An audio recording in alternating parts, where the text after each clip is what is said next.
小心，这蛇尾能重生。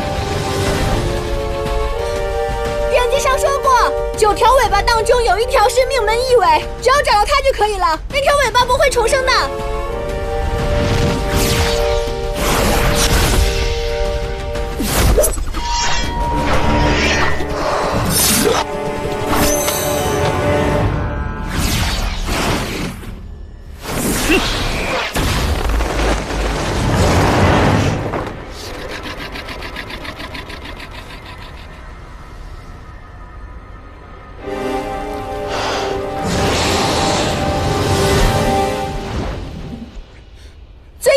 2条，它们互相缠绕在一起，彼此相互，肯定有1条是异尾。不要轻举妄动，若砍错了蛇尾，导致重生会更加危险。这样，我来吸引他的注意，你们仔细观察。小心啊，你们！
干什么？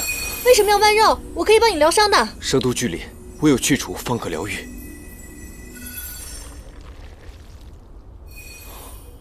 你没事吧？我没事儿。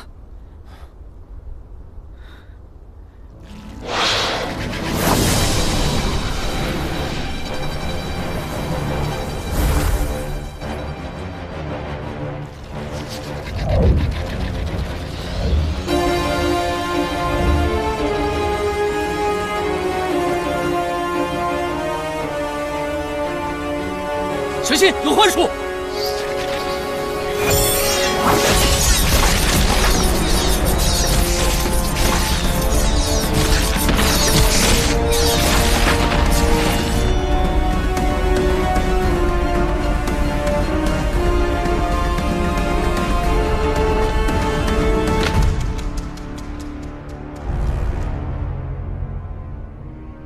不是都说九尾蛇之前随着魔族已经消失了吗？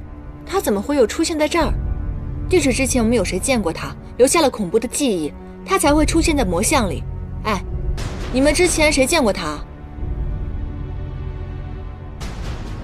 此蛇定是出自参与过仙魔大战的火德元帅，当年正是他将师傅送回的天界。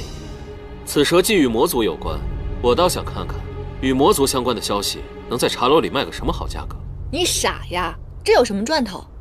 要我说，不如把他的蛇牙给拔下来，这样更有价值。我最近呢，想写一本神仙益智画本，用他的蛇牙拿去当道具，定能刻满。财迷心窍。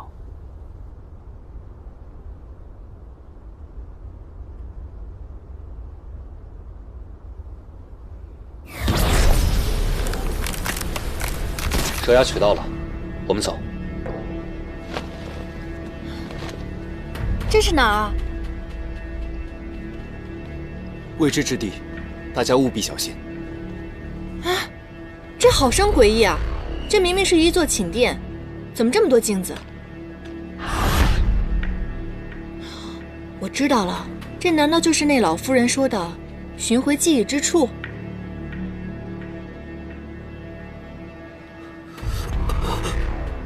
你怎么了，李维阳？我没事。我知道了，定是寻记忆寻的。哎，你看其他人寻记忆都这么的困难，那个龙王送给你的幻翼珠，你为何不用啊？我现在是凌霄派弟子，需负完当下职责，和以前没有太大的关系，不急这一时。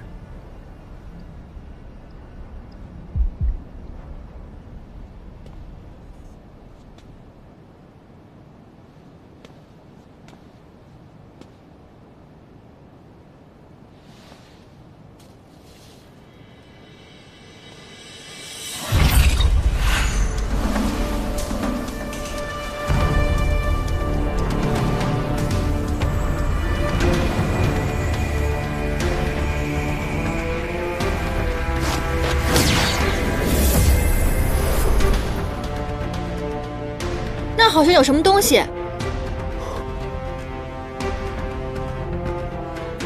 你猜的没有错，不负荒颓，万物转生，这应该就是第3件神器——楚墨。楚墨，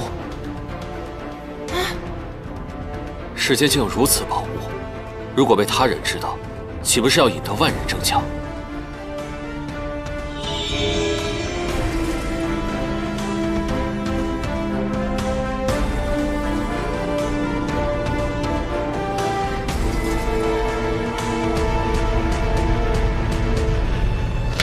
你们过来看。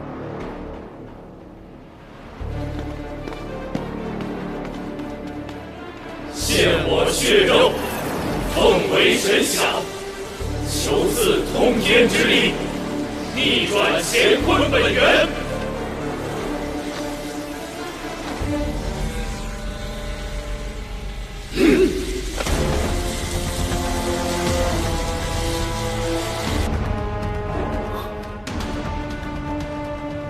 居然以血照力，如此阴邪法术，绝非仙家所为。你怎么了？我没事。不好，九尾蛇要复活了！大家快把楚墨取走！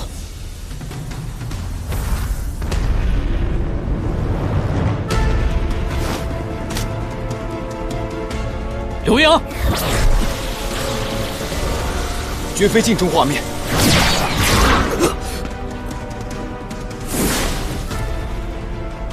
你回来了，你终于回来了。你究竟是何人？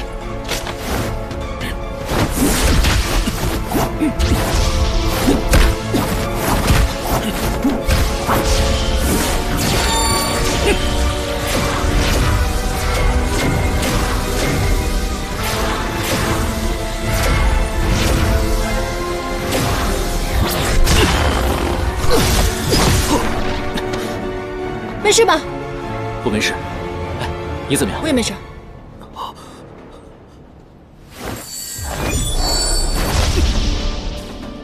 果然，我知道了，他是没有意识的，只会攻击移动之物。这样，我们2个人飞出殿外引他出去，另外2个人留在这里取神器。好，护好银弹。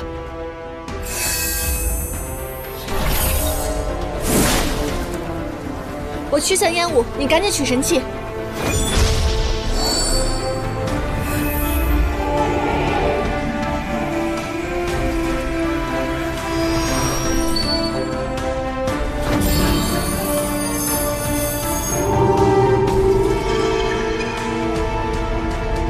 好了，神器拿到了，我们赶紧走吧。等等，你有干嘛？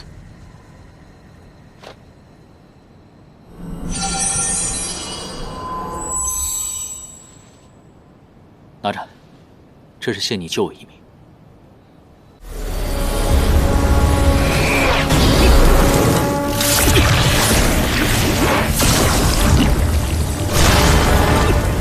此人功法之深，招数之怪，世所罕见。我与唐周都难以轻松应对，怎么柳维阳虽功力不济，招手却堪匹敌？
天坛，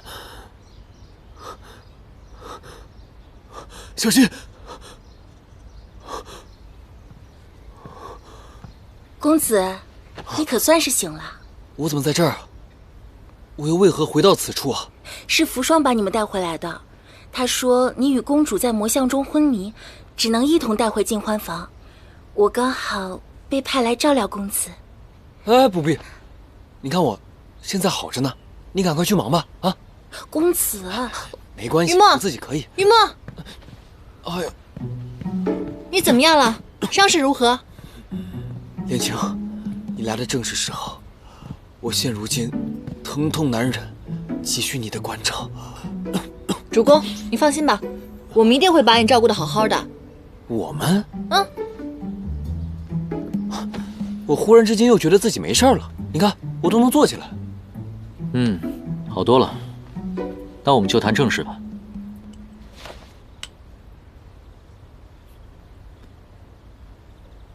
我和严旦拿了神器之后，还未走出宫殿，却被一股神奇的力量给震晕了。醒来之后呢，就回到了尽欢房。说说吧，你在外面究竟发生了什么？我们刚刚交手之时啊，柳微阳刚刚看清了神秘人的真正面目，就在此时突然之间自爆了，而且释放出巨大的灵力。在此之后，我跟你们一样，全然不知了。这魔像里面，竟然有魔族的神兽，还有灵力强大的神秘人。这会不会跟魔族有什么关系啊？若真如此，事涉尸仇，我定要查个水落石出。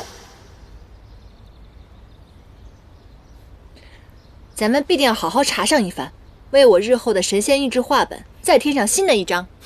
好，我也加入。喂，你不是来寻找李晨的吗？现如今李晨你已经拿到了，而且还在魔像中偶得第3件神器啊！目的你已经达到了，现在为什么还要跟着我们呢？若真有魔族祸乱凡间的话，我身为凌霄派的弟子，岂能坐视不理？我必定要查个水落石出。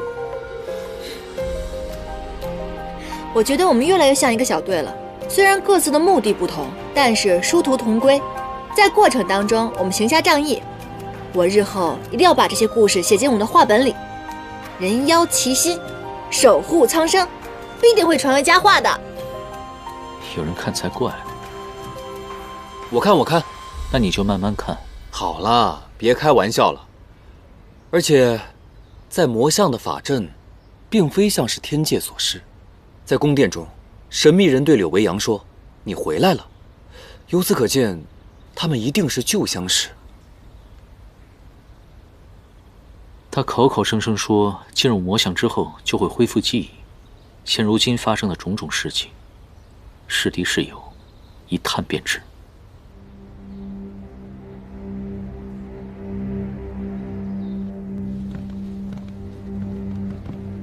你们公主呢？我要找你们公主。公主在魔像中身体不适，想静心休养，今日不见任何人。是吗？她有什么不适啊？我们这儿有妖界的神药，还有凌霄的秘方。你公主得了什么病？让我们进去，没准看看就好了。他是不想见呢，还是不敢见？公主既然严明不见，那么无论是何缘由，我都不会让你们见到她的。诸位，请回吧。口气还不小，难道你就不怕我们闯进去？二位虽功法高强，但这毕竟是神霄宫的地界，诸位如果要战，扶霜定当奉陪。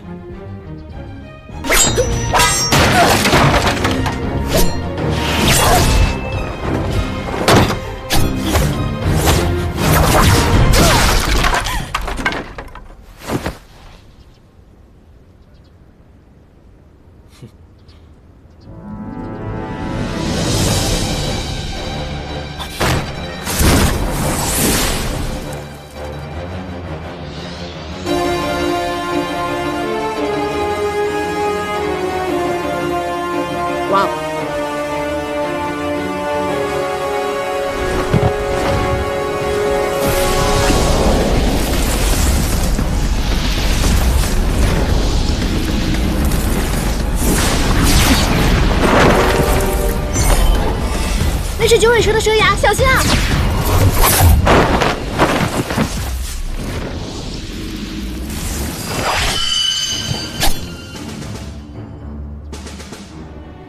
你现在杀我，他也活不了。蛇毒未清，虽然他的伤口已经愈合，但是毒素已经入骨，若不及时治疗的话，他这条胳膊怕是保不住了。伤势已无碍。李未央，可凭你一面之词，要我如何信你？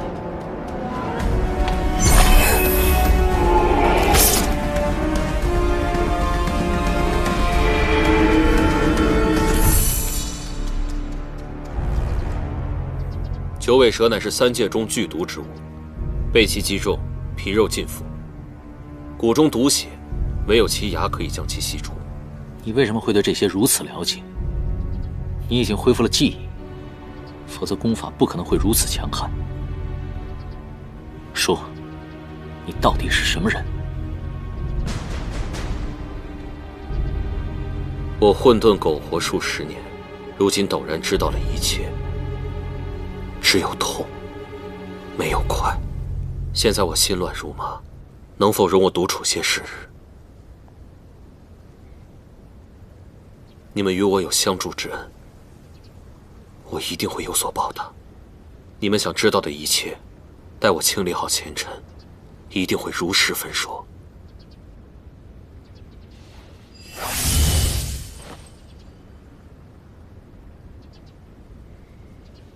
你体中的毒血已经析出，这是我消耗3年灵力调制出的散血露，你将它涂抹之后便能痊愈。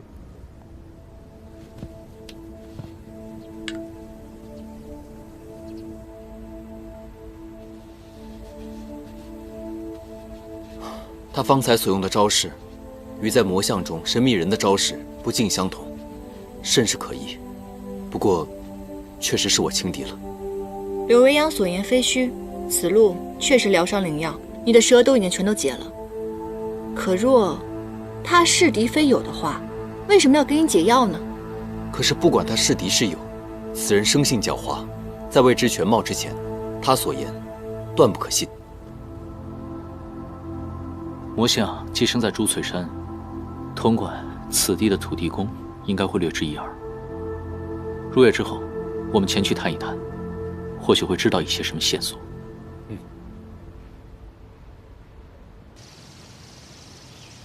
你说的是真的？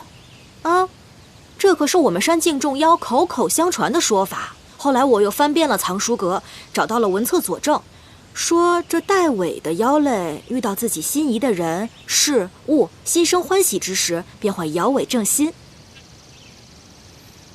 你不信？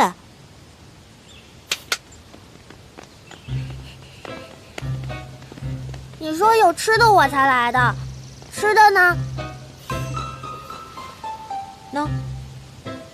哇！果真如此啊！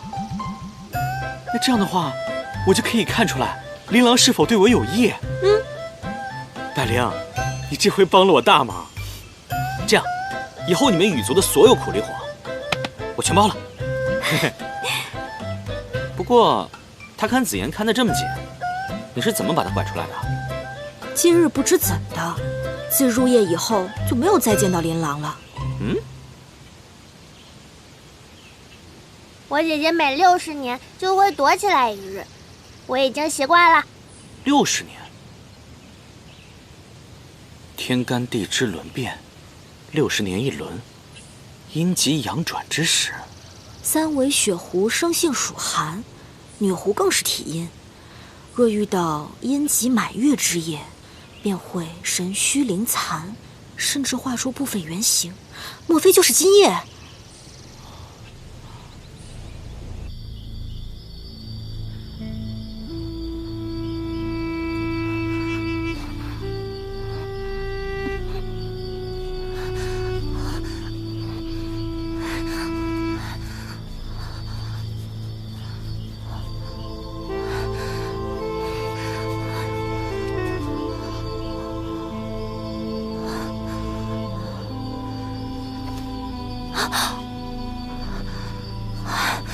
坚持说琳琅，不能给狐族丢脸。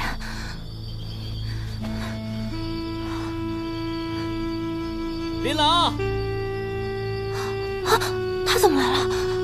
你在哪里？他来一定是听说琳琅，狐族的妖尾正心前来证实。不行，不能让他看见我的样子。我知道你在这里，琳琅。今夜你身子虚弱，有危险，我来保护你。你不过是惺惺作态，你想看我的狐尾？你走吧，我不出来。啊，你别过来！我乃堂堂野兰山山主，绝不会趁人之危。这样，我现在转过去，我就看不见了。你看，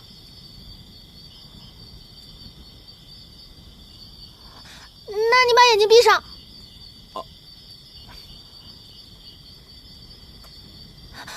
转过身去。转过去了。那我跟你说，我出来之后，你不许偷看我。嗯。听到了？嗯。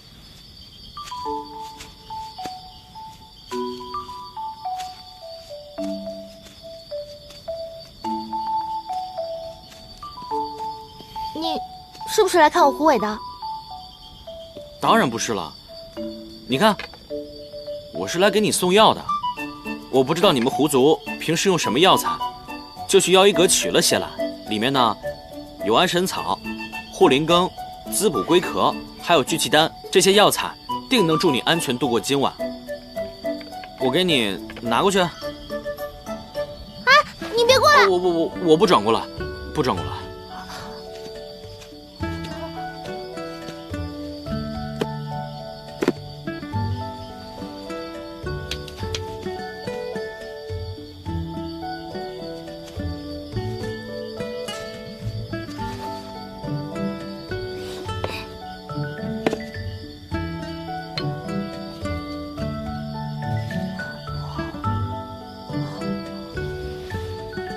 这龟甲妖力深厚，定是千年妖龟所出吧？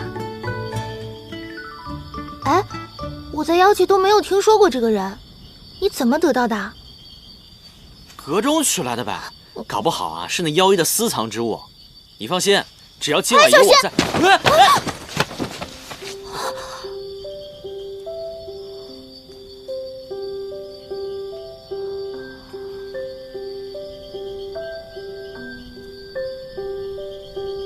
琳琅，你没事吧？啊？哦，我没事。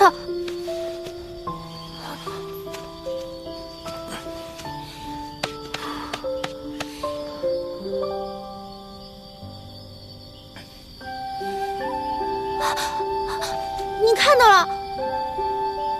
今夜天气冷，你身子又弱，我就给你找点柴火，暖暖身子啊。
公主，你已成功入了魔像，吸获魔像之力，你为何还如此愁苦？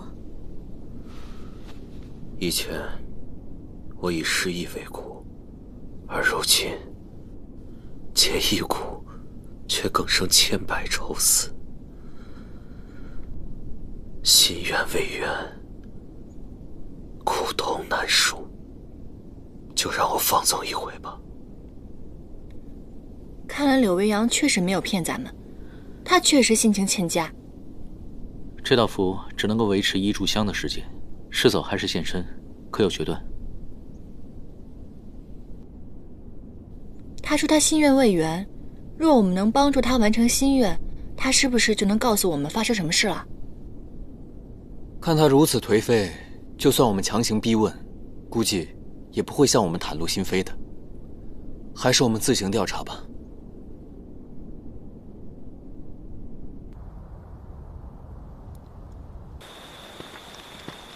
哎，我第一次见神仙有点激动啊！你说那神仙是不是都像戏折子里写的那样，鸾姿凤态、仙风道骨的？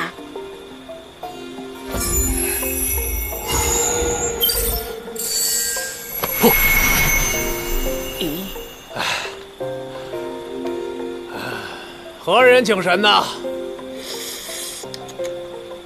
我是凌霄派修行弟子，捉妖途经此地，求借朱翠镇县志一看。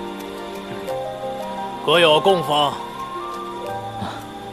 臣来的匆忙，未带供奉，请您行个方便，来日一定加倍补偿。一介凡人，道行低浅，有何资格请神托住啊？不帮。你这神仙就不是那个，这长得也不是那么一回事儿吧？这性格还是脸儿，这跟戏折子上写的完全不一样啊！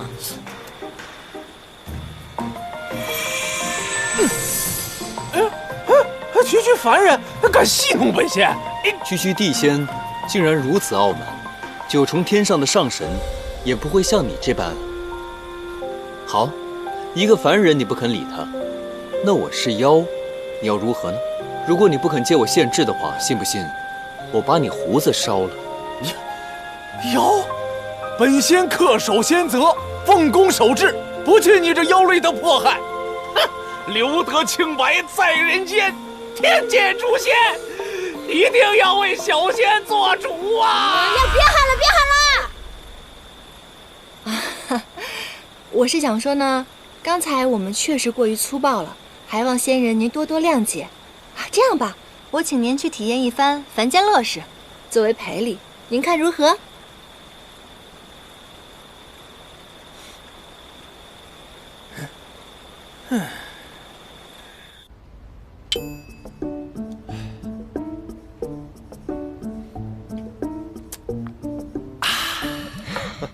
此酒只当天上有，哈哈，世人有口应未尝。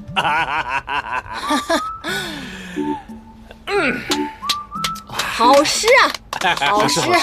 没有想到大人您如此这般文采斐然，着实让我心生佩服。来，为了您的文采，我敬您一杯酒。好，来，干！哈哈哈！大人果然是气宇轩昂，连酒量都是非同一般，简直是人中豪杰呀！来，为了这个，我再敬您一杯酒。来！大人，喝了这杯酒，能活99。干！喝这酒。好。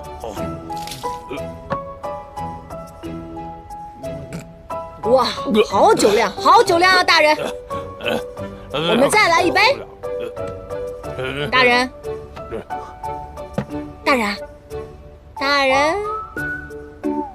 醉了。你们妖类手段果然阴险，怪不得常言道，妖邪惑心。严旦做的没错，若是你们那些正派的招数管用的话，那就轮不到我们这些妖出手了。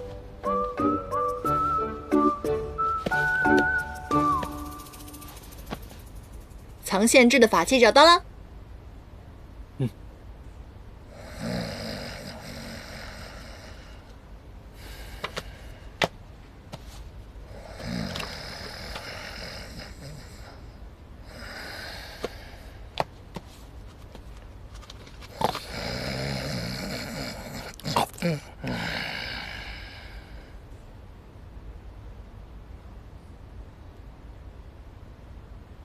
哎，你们看，就是这个。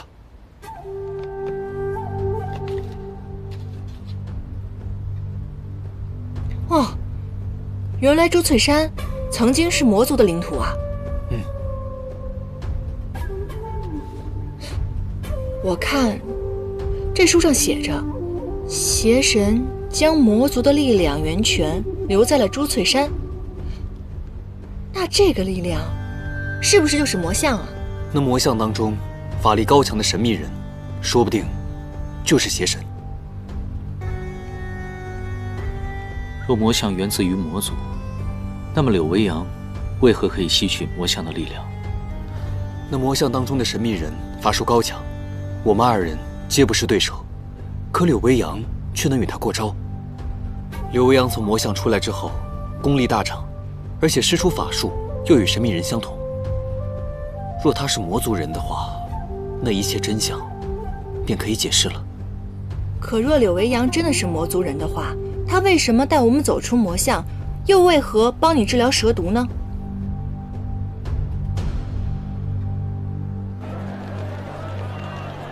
这个柳维阳，他既然心情不好，不如趁机灌醉他。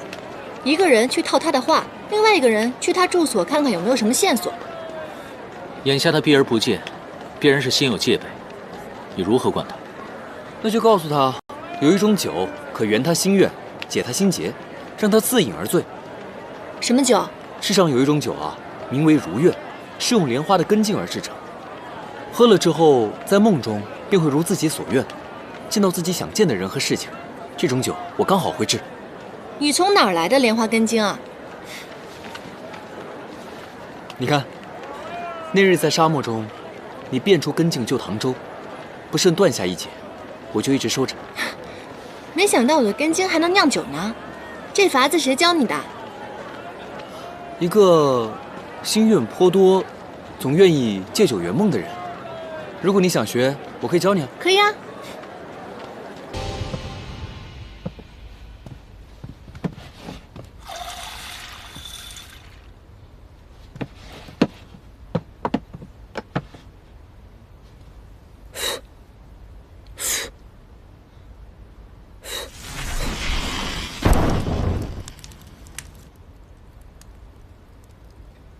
多谢。于墨，你教我施火术吧。我知道，我们花精是属木的，修习火系法术十分艰难。可是这个太实用了，我以后不想再受别人庇护了。我也想去保护我想保护的人。昨晚呢，你是一夜未睡，这酒还需要一些时日才能烧成。不如你先休息，晚些时候我再教你。行吧。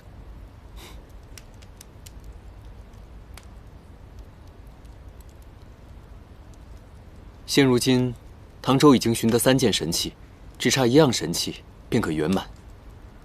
虽然说我们3人是其乐融融，但是终究会有分开的一天。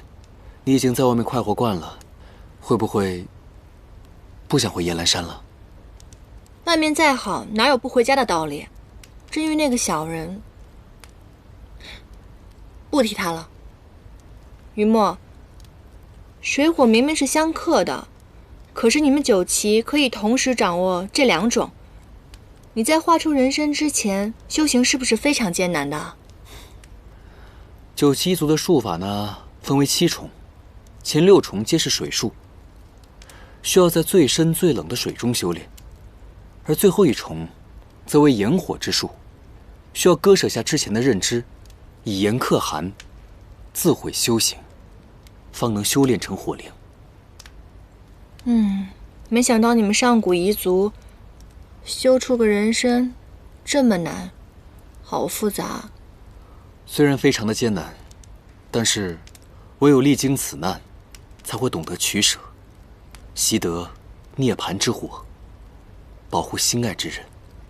若说寒水可以修炼护佑九旗，那这身炎火便是割舍自己，剔骨生热，催灵化力，方能护佑心爱之人。燕丹，我把心头轻雾压下，只希望你能长长久久的自在快乐。如今你喜欢一个人，却要这般痛苦，我宁愿现在就把你带回燕兰山，再不染凡尘俗世。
原来你早已对他生情。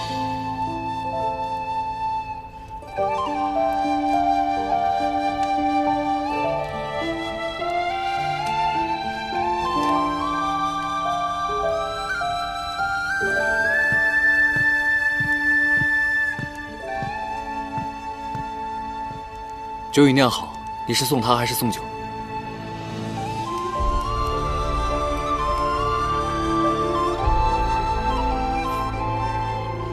快送他回去吧。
躲了这么久，可算是抓到你了。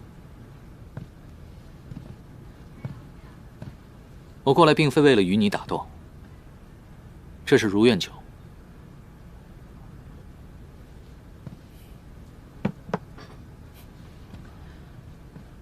这如愿酒能帮你在梦里实现你心中所愿，虽然改变不了现实，却也算是慰藉。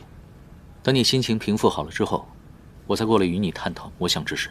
为何要帮我？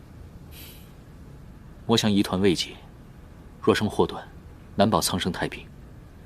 你是解谜的关键，必然前来找你。况且，我们一起出生入死，早已结下情谊。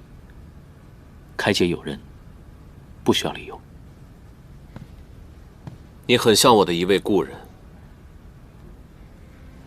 你同他一般，都是这样的恩慈天下，满口的苍生忍义、责任担当，热衷在三界四方管些闲事。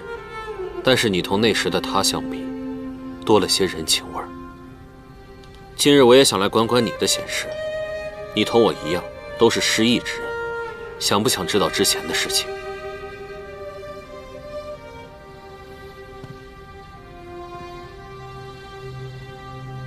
你找回了记忆，却生出了新的苦闷，郁结难解。或许放下前尘，珍惜眼下就够了。待我喝完此酒，心愿得偿。明日便会告诉你们一切。你走吧。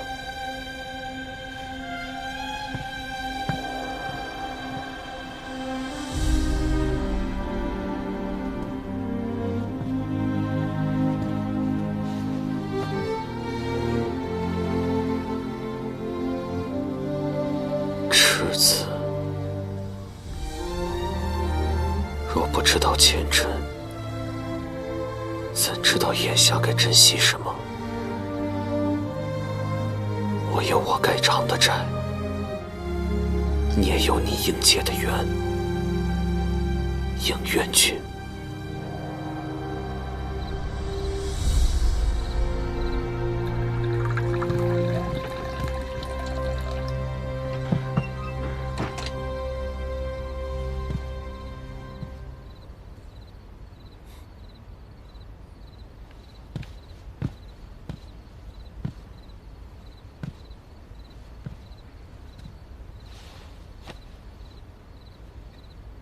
日后查案，需小心谨慎，心结难解，需坦诚以待。所以你我今夜以茶代酒，互问3个问题：喝茶为是，泼茶为否，如何？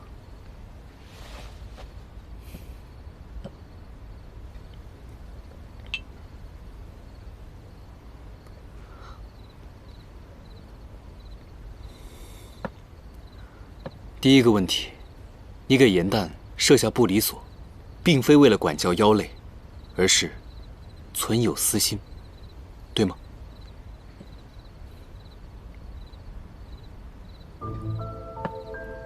你之前提到心上人，是不是严旦？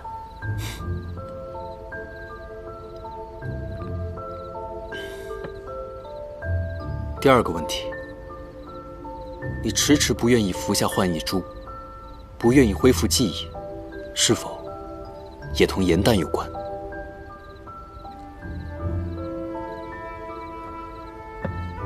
你是否告诉过他你的心意？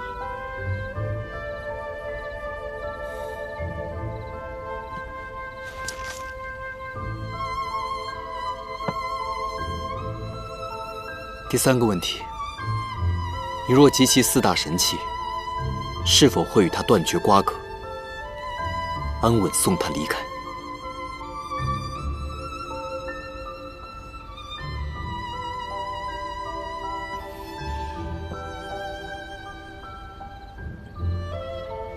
这茶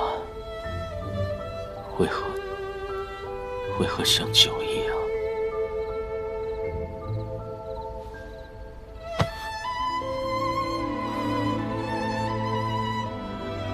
你若不愿回答，直说便是。我又不会逼你，何苦如此？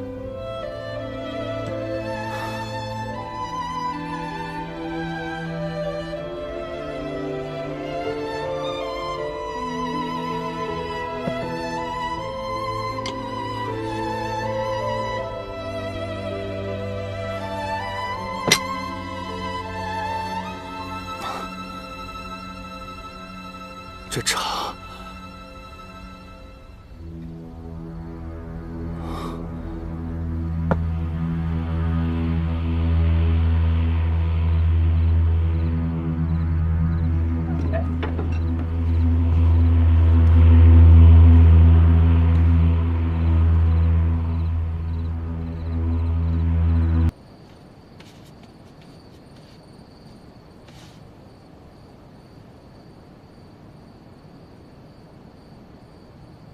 是你。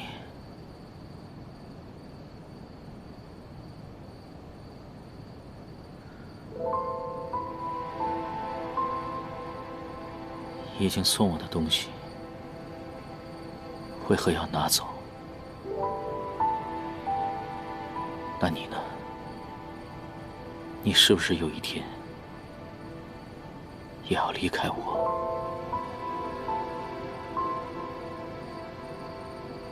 你为何不说话？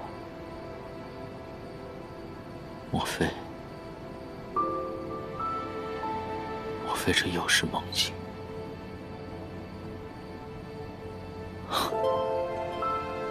也好。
原来戏折子里说的“情不知所起”就是这样的感觉。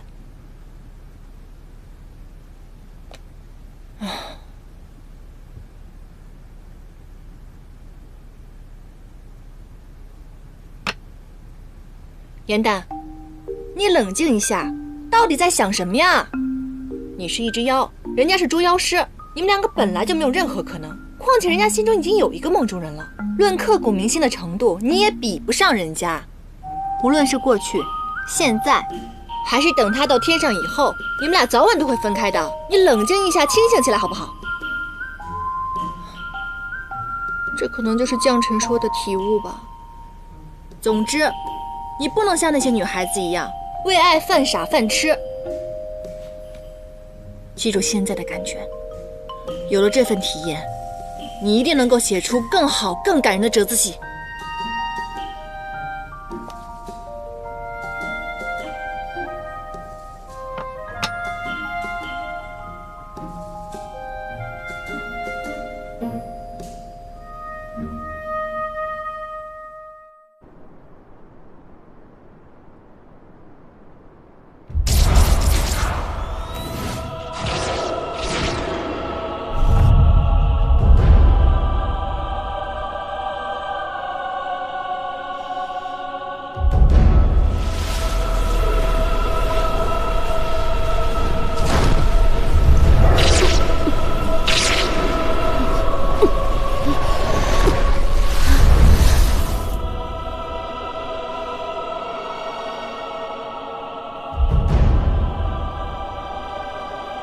林渊，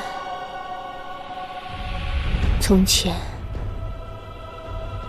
我最开心的事，就是跪侍在你座下，即使卑微至此，你又何曾多看我一眼？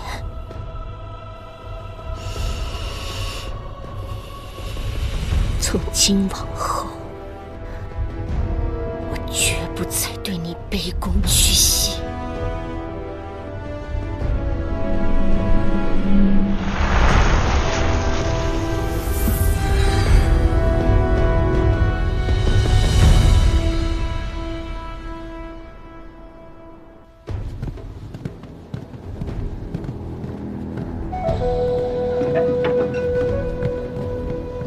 哎，人呢？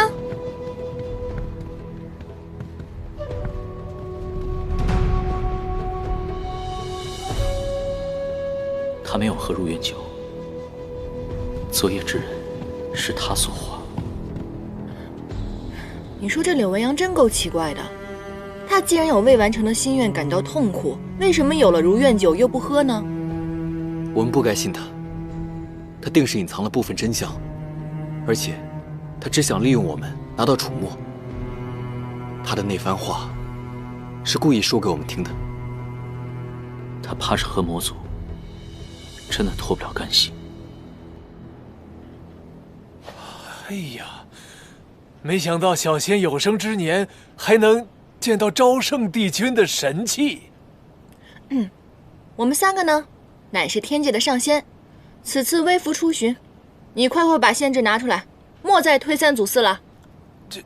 不过都说这4大神器在大战中陨落了，不知是怎么到了3位的手中啊？帝尊怎么可能让帝君之物遗留在凡间呢？已经找到了，只是没有声张，你不知道也属正常。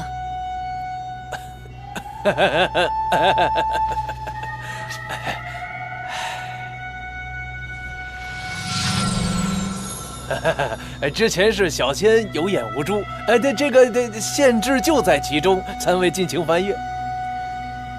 上仙议事，你且回避。对了，帮我们沏壶好茶过来，走吧。小仙这就去。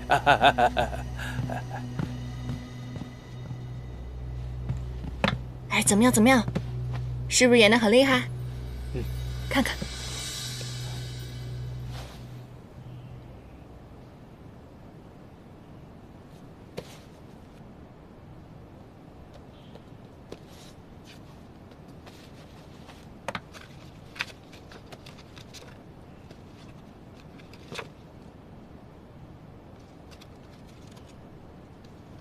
长生帝君为杀邪神，以楚墨封魔像，断邪神力量之供给。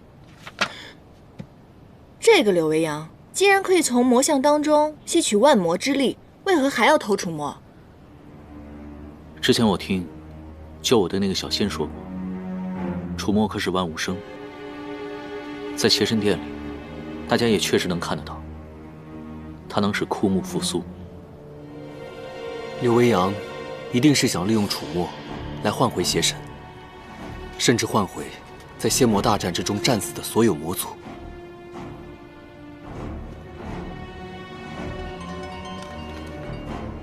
你们看这个，看到了吗？万魔之眼世代相传，与魔像相辅相成，可以吸收万魔之力，并且深嵌在邪神之体。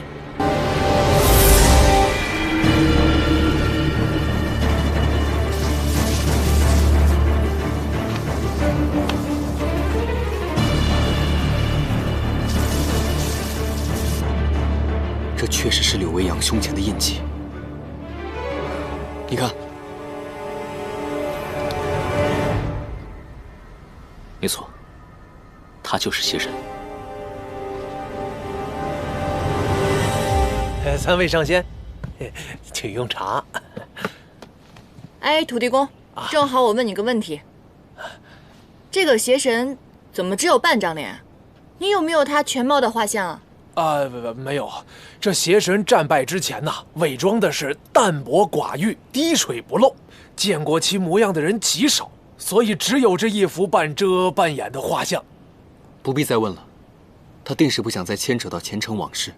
土地公，能否烦请你把所知道的仙魔大战所有的事情一并告知我们？好。这仙魔大战的导火索呀，是一位仙子之死。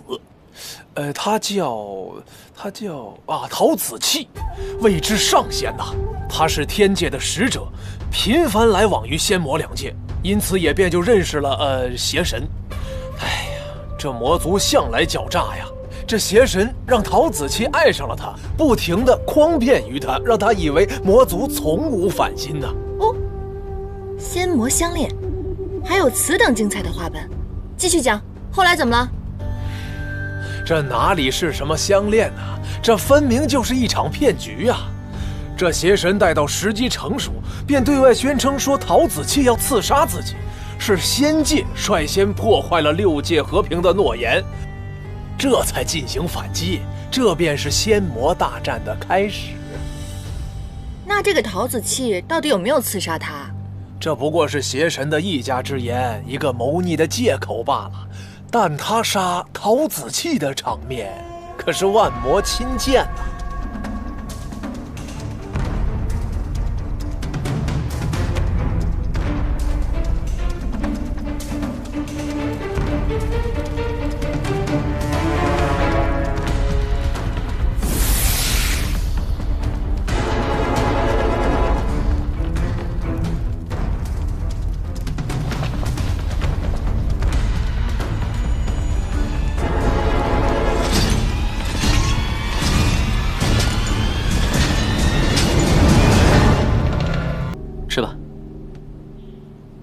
这么丰盛，干嘛？担心我们明天去找柳微阳会九死一生啊？颜淡，若柳微阳真是邪神的话，他偷走楚墨，定是想以此凝聚魔族昔日兵马的魂魄，再次向天界发难。我跟唐周商量过了，此行异常的凶险，所以你留下等消息吧。唉，我就说你俩下午鬼鬼祟祟干嘛呢？想上来将我撇下呀？告诉你们，没门儿！要走一起走，要死一起死。我们3人当中呢，就属你灵力最弱了。这要是打起来，你就是拖后腿的那一个。哦，你怎么说话呢？我已经不是以前的跟班了，我现在每日都潜心的修行，我连火术都会了，我灵力更胜从前了，真的。好，你最厉害，行吧？当然了。燕丹，邪神有上神之力，我和于墨都未必是他的对手，我们前去阻止他，很有可能是有去无回，所以还是得需要你去帮忙，上报给天界。如果战事重启的话，3界很有可能会生灵涂炭。这果然就是个诀别宴，可我就是个莲花精，我哪上得了天呢？那个土地公是神仙啊，你们把这活交给他，让他去通风报信就好了。颜淡，我好歹浑身是宝，如果你们受伤了，我可以救你们。我们不是朋友吗？朋友之间就要患难与共，如果你们不带我也行啊，你们现在说不认我这个朋友就可以。喂，颜淡，依你便是。这就对了嘛，今天咱们多吃点，明日一早即刻启程。来，我把我的花童泪都给你了，你也来点。他醒来后，发现我们已经离开了，又要骂人了。只要他能安全一世，怎样都好。叶忘川曾困了你800年，我不会再让你回那儿受苦。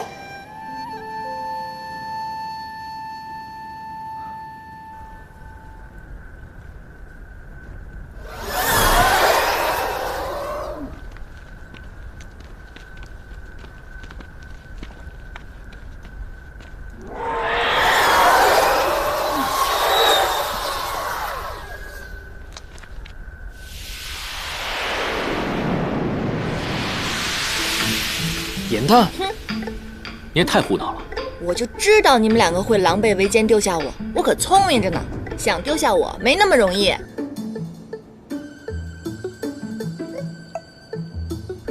拯救苍生这种载入史册的好事，怎么能丢下我呢？兄弟们，一起吧！竟然用我的法器算计我，奸诈！我只对小人奸诈。阴阳关外的恶灵一旦发现生气，便会主动攻击闯门者。在这个时候，切记要屏住呼吸，否则就会被他们发现。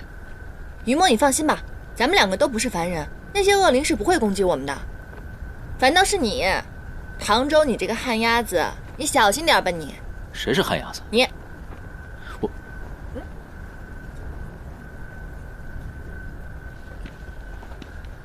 哎，于墨。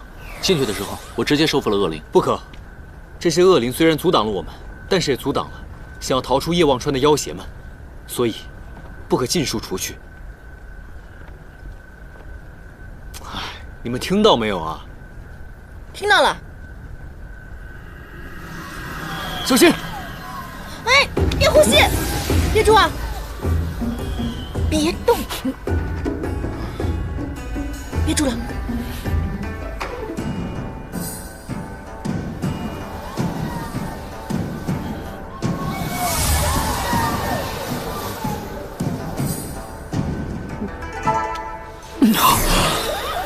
哎呀！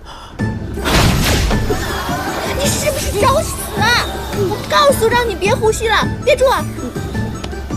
别动！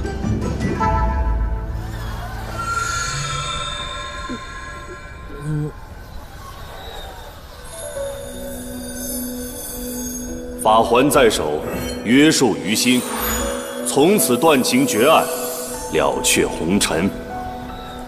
唐州的法环竟因为我而动。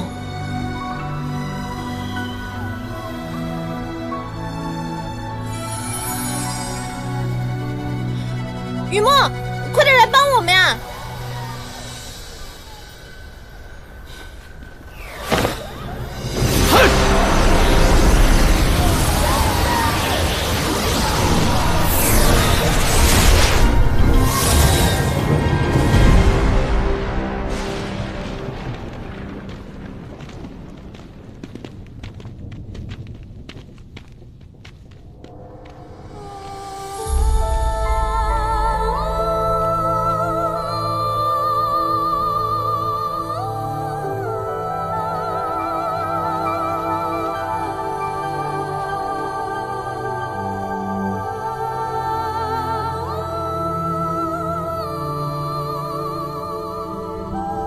尸骨山应该就在前面了。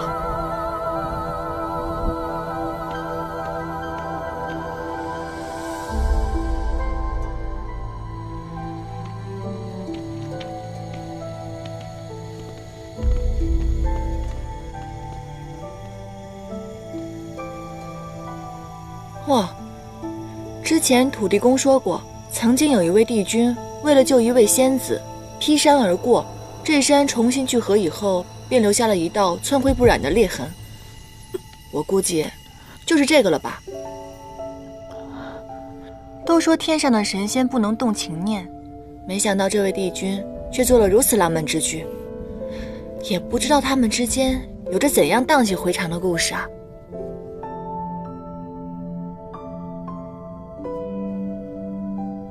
天条律法严苛，只不过是个悲情的故事罢了，不晓得也没有关系。现如今救人要紧，赶快上山吧。走吧。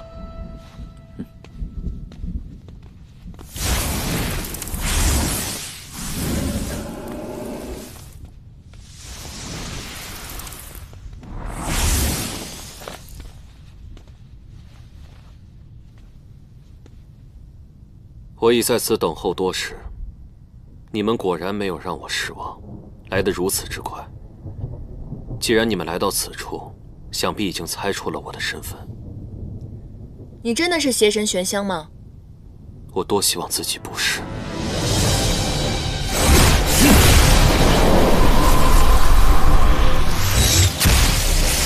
离开魔像之后，我的邪神之力已经觉醒，但我却不想再重施往日的枷锁。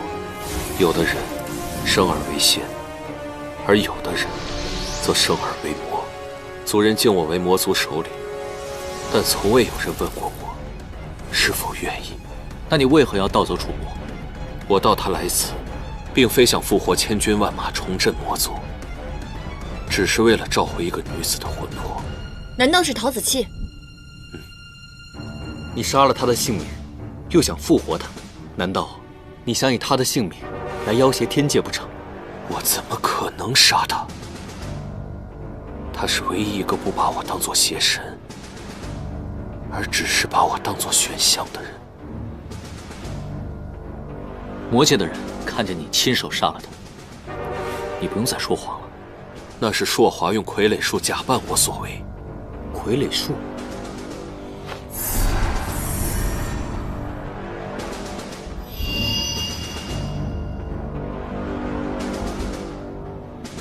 嘴巴可以骗人，但是记忆却无法遮掩。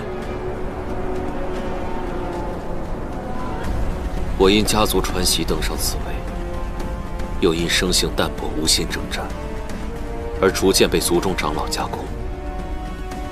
我以为自己的无为而治能带给族人和平，最终却纵容了长老们的勃勃野心。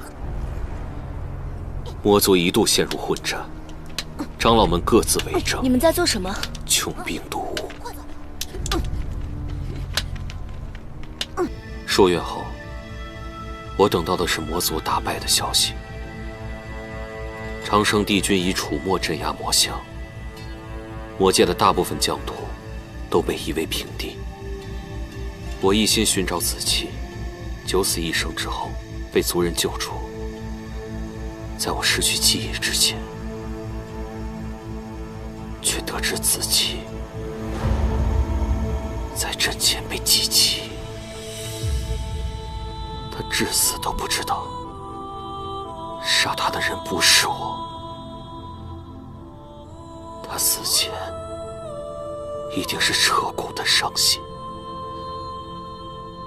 我一定要亲口告诉他，我虽然辜负了魔族众生，但我却从未负他。原来众仙口中负心薄幸故事的真相竟是如此，真是可歌可泣。虽然你的故事合情合理，但你之前多次欺瞒，你的记忆是真是假，无法判断。这个结果，我早就料到了。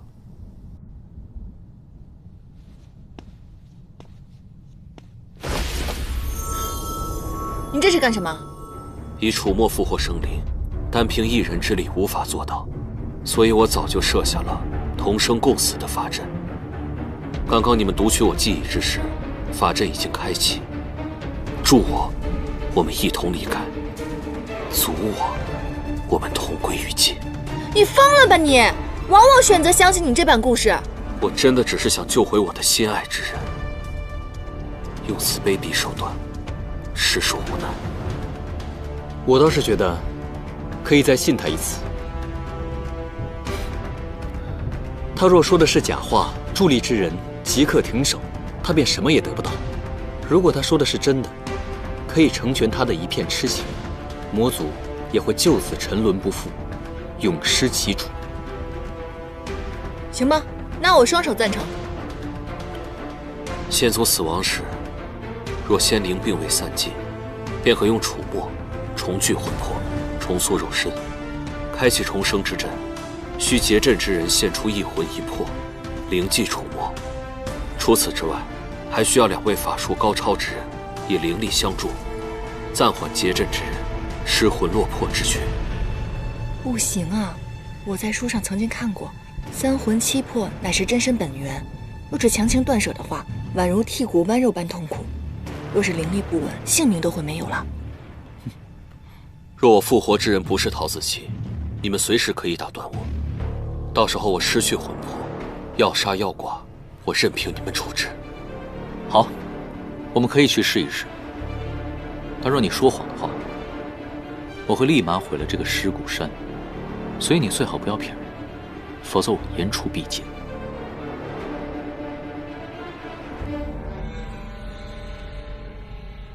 可这尸骨山高不见顶的，茫茫白骨如海，你怎么找他的魂魄？子期一直佩戴着一只紫焰簪，那是天庭赐予他的恩赏。紫焰簪集至坚至美之物锻造而成，永不消散。子期十分珍视此簪，常常拿在手中把玩。只要我们能够找到此簪，便一定能重聚他的3魂7魄。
快把我放开吧，不然这样你伤口会越来越重的。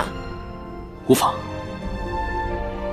若你心中没有我，怎会多次舍身相救？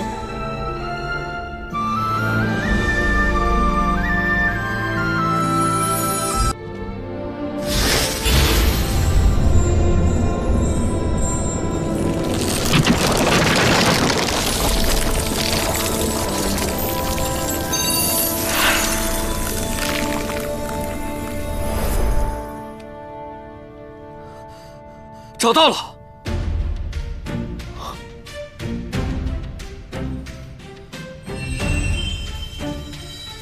洞会交彻，复应王邪，招无为有，逆章回灵。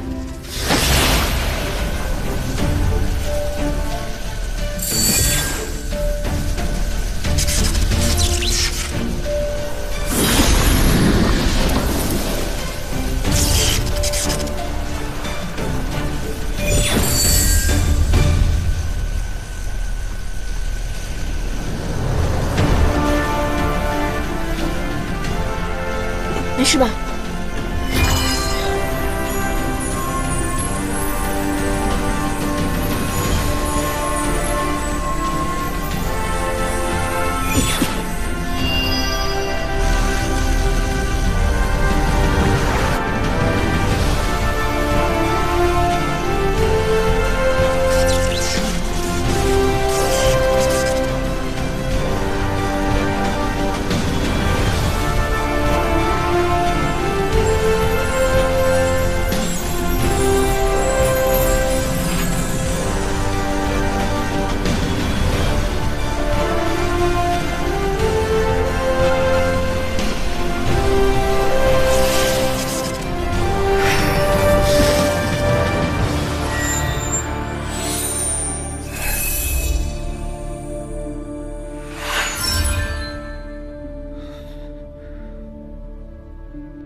子期，学香，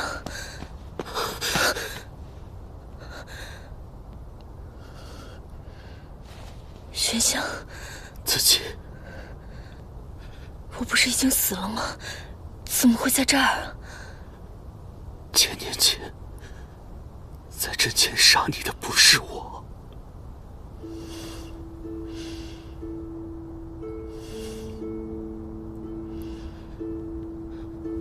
我知道，即便那个人化作你的模样，可我识得你的眼睛。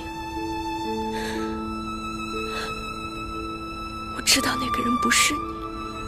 对不起，是我来晚了，让你受了这么多的苦。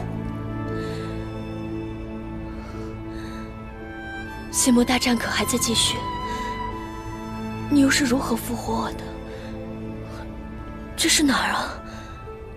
这里是夜望川，我是用楚墨复活的你。邪魔大战结束，已经900多年了，其中的因由，日后我慢慢跟你细说。我已经死了900年了，那邪魔大战结果呢？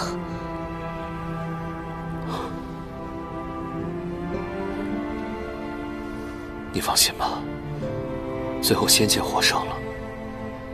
虽然我当年没能阻止大战的爆发，但是从今以后，我们可以过上我们曾经向往的日子了。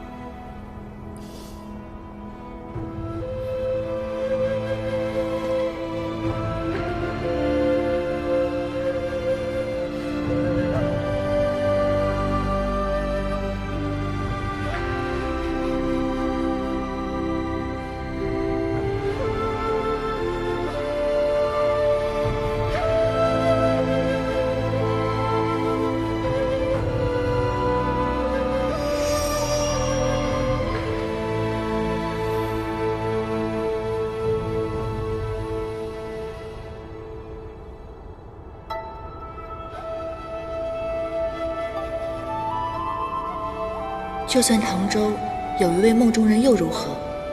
往日已逝，当下才是最可贵的。情由心生，有心便避无可避，不如面对。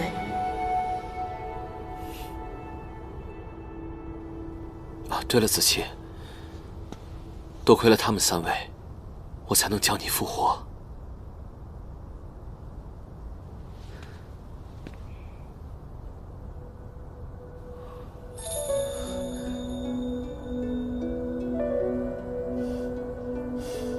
多谢3位的救命之恩。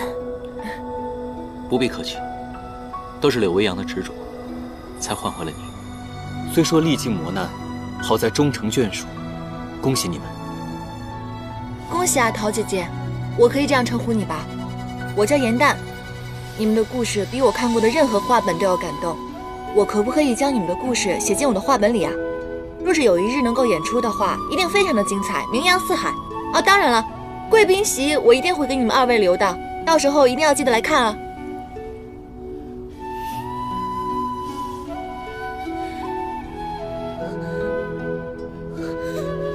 子期，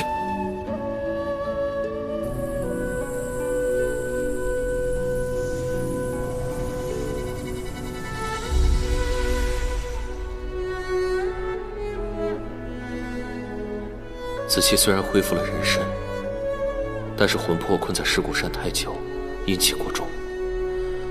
一会儿我便要带他离开，你们也不可在此久留。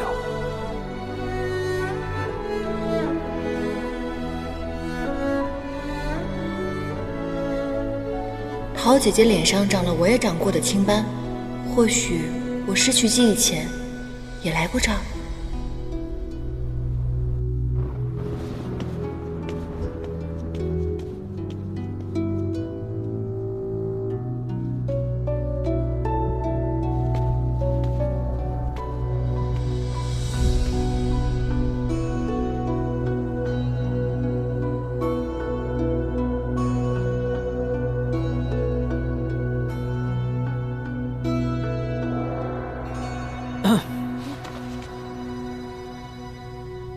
这果然是个小妖怪，到了哪里都不安分。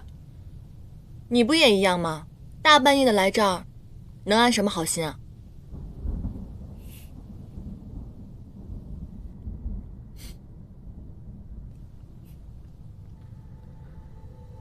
这明明是你自己好奇想出来的，怎么，现在又不高兴了？我也不知道，我感觉我看到这儿，就觉得心里怪怪的，而且总是不受控制似的。之前来到岸边，看到好多人提着灯渡川，我也有一种似曾相识的感觉。我也是，我觉得特别的熟悉。这个地方我之前在魔像中见过，当时我一个人，手里拎着灯，在那儿渡川水，又冷又热，灯里的火不停地往我身上窜。你说，会不会就在此处，我们失去了记忆？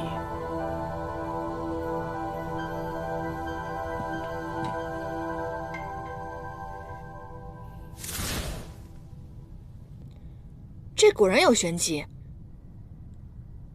我知道了，怪不得渡川的人会提着它，这是明火。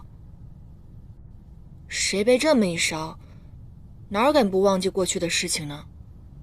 若是我的话，我估计我1天就给忘了。没骨气，我相信一定会有人，哪怕烈火焚身，也不会忘记的。所以，你才念念不忘你的梦中人吗？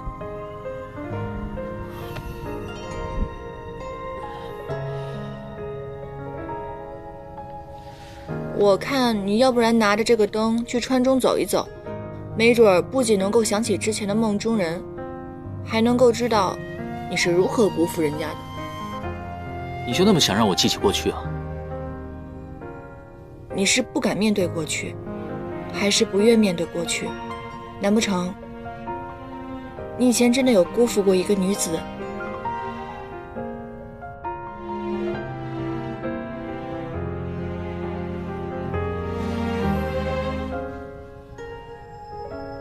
燕丹，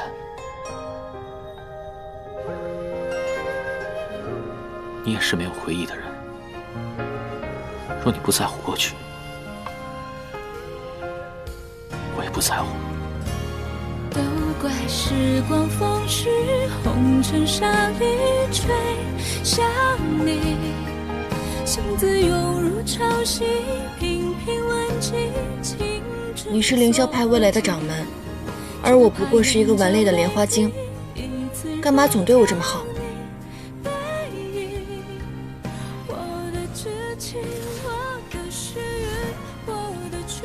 法环在手，约束于心。可是之前你的法环动了，我想知道，它是因为我而动的吗？泪在唇上燃尽，尘埃落地，仍有期许。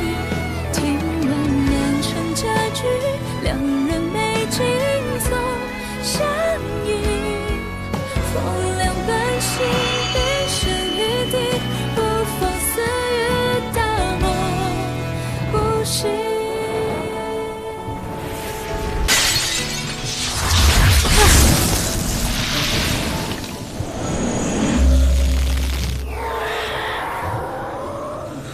唐周，你怎么了？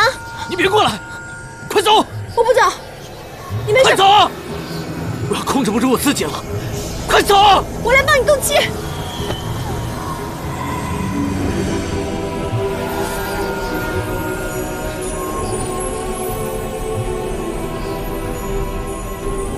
此人是我心中所爱，怎奈情深缘浅，终将一别。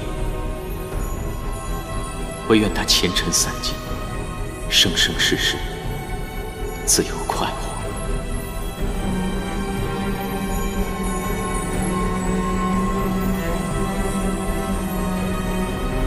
你回来了。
范贵君，是你！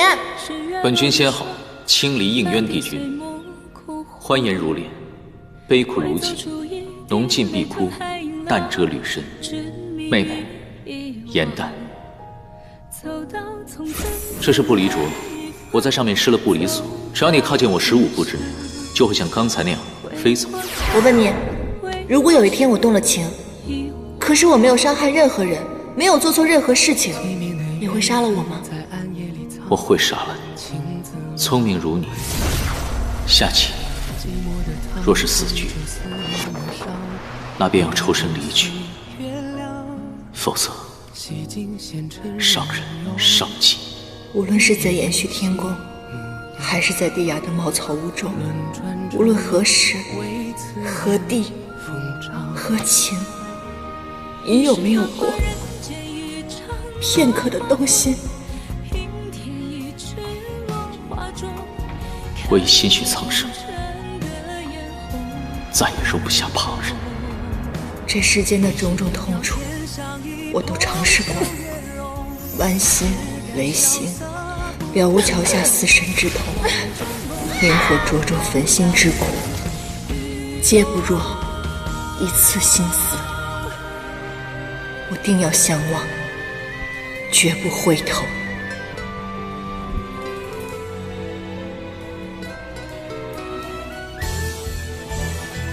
姻缘，与君别后，一山我下，转眼秋，山海无路万行舟。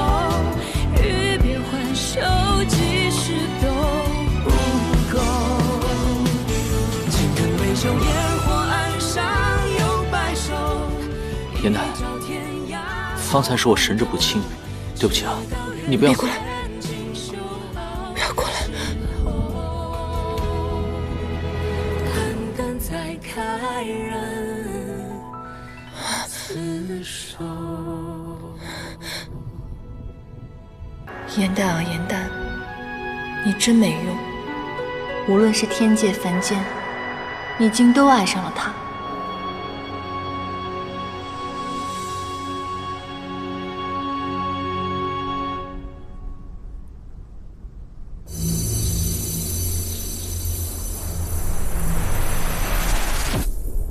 我虽然暂时压制住了他外溢的仙力，但是他仙衣破损严重，恐怕也撑不了多久。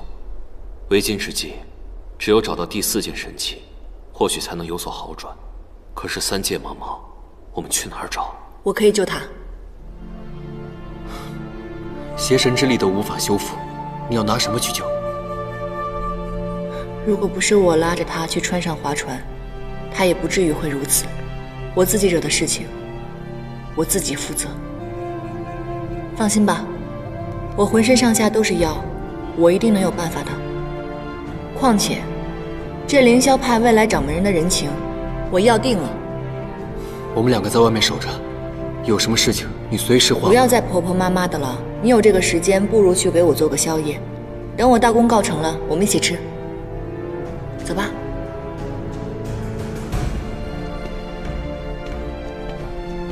严丹，若有事随时唤我。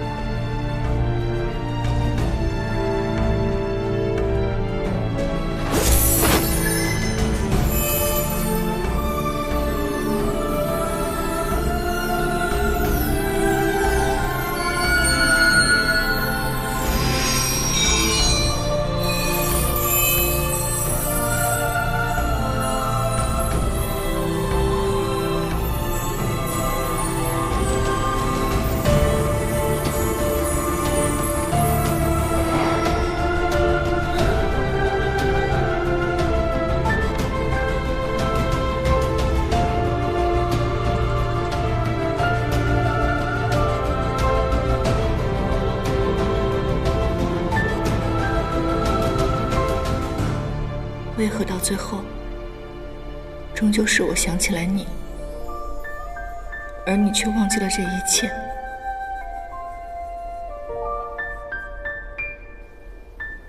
罢了，反正你也欠我这么多了，那就一直欠下去吧。严丹。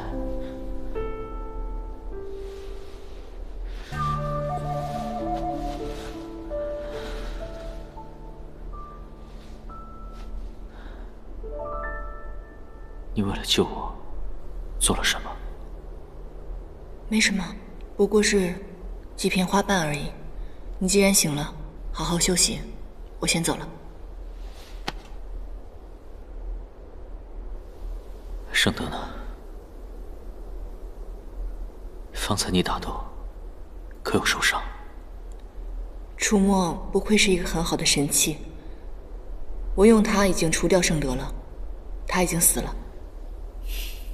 原来你这么厉害，往日真是我小瞧你了。严丹，方才在船上的那些话，方才我想问的问题，我已经不想知道答案了。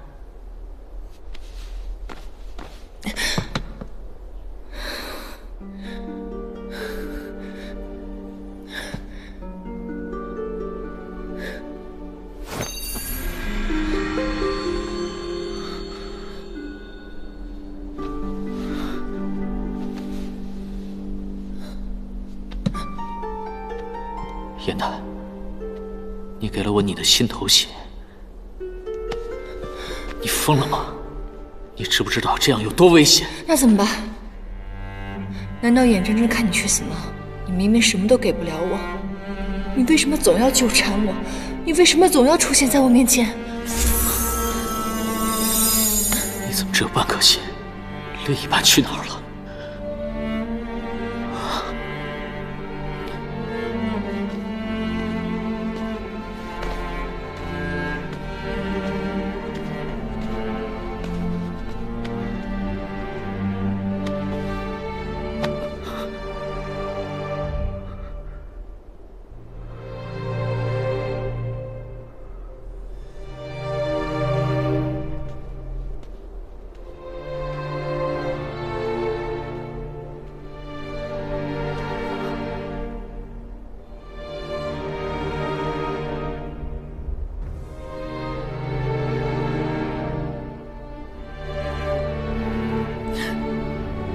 这东西竟然从天上跟到了凡间，真是因缘际会，命运难避啊！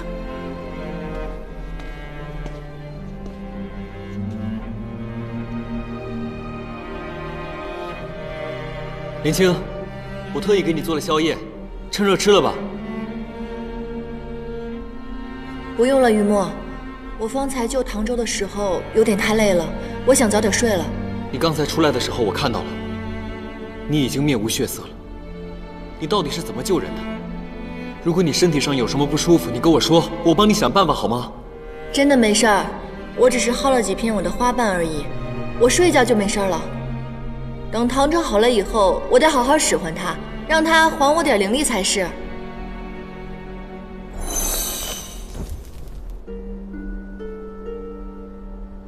好了，我要睡了，你也早点休息吧。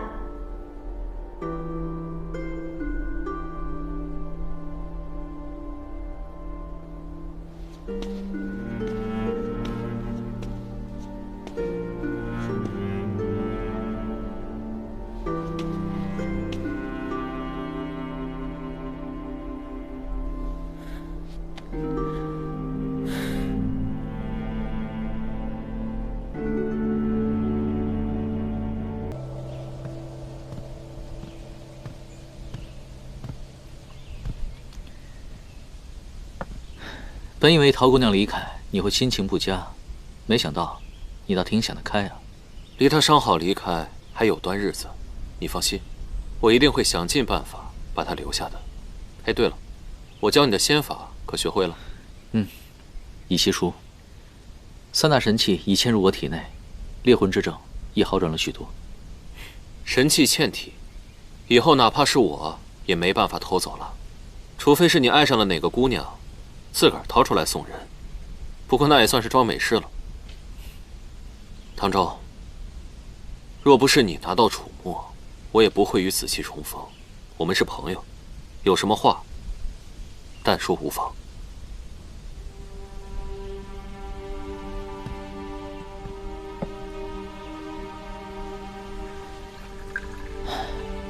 都说在其位，则谋其政。你身为上神，又是魔族之首，却为了一人而舍万民，那你可有过自责吗？我当然自责。身为邪神，魔界被夷为平地，魔族人被杀被赶之时，我何尝不心痛愧疚？可我给不了族人想要的，而我想要的唯有自己。可你和陶姑娘身份悬殊，如今这魔族仙族万千条性命又横在你们中间，你们牺牲了那么多，难道不怕事与愿违吗？1000年前，我与他皆从未惧怕过，因为我们觉得只要自己问心无愧，那么旁人的责难与眼光都不算什么。可如今，他因为自责，不敢面对我们这段感情，想要逃避。我一定要把他拉回来。既然决定放弃责任，选择心中所爱，就一定要坚持到底。不然的话，就都辜负了。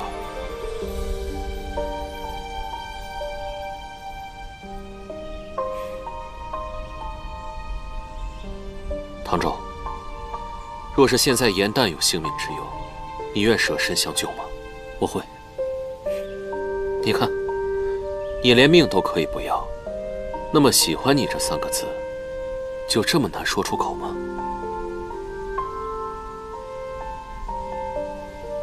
我是捉妖师，未来凌霄派的掌门人，须得断情绝爱。况且，人妖殊途，或许是殊途同归呢。无论身处何界，身为何族，有心便有情。你身为凡人，应该知道凡人的一生非常短暂。有花直须折，莫待空折枝。唐周，他曾劝你忘却前尘，珍惜眼下。可是何为前尘呢？就是有一日，你遇见了一个人，眼前的一切都黯淡无光。不要再犹豫了，不然的话，你肯定要追悔莫及。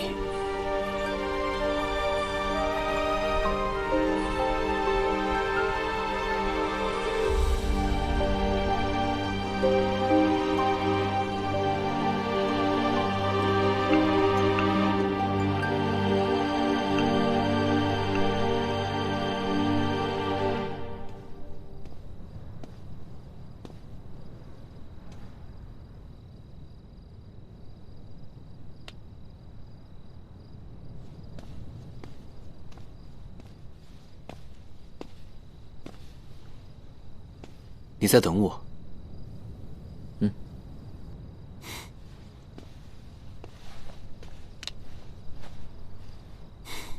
你要同我说的这句话，与严旦有关吧？什么都瞒不过你的眼睛。柳微阳与陶姑娘的感情，令人触动。我也不想再逃避了。无论严旦如何看我，我都会告诉他我的心意。可是你是凌霄派的继承人，就算你愿意面对自己的内心，但是你同门的师兄弟，他们会同意吗？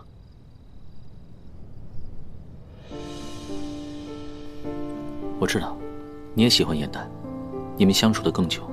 可是严旦是妖的身份，如果他的身份被别人发现了，你知道这个问题的后果有多严重吗？而这个后果，你可能承担。我希望你深思熟虑之后再做决定，前提是你不许伤害严旦。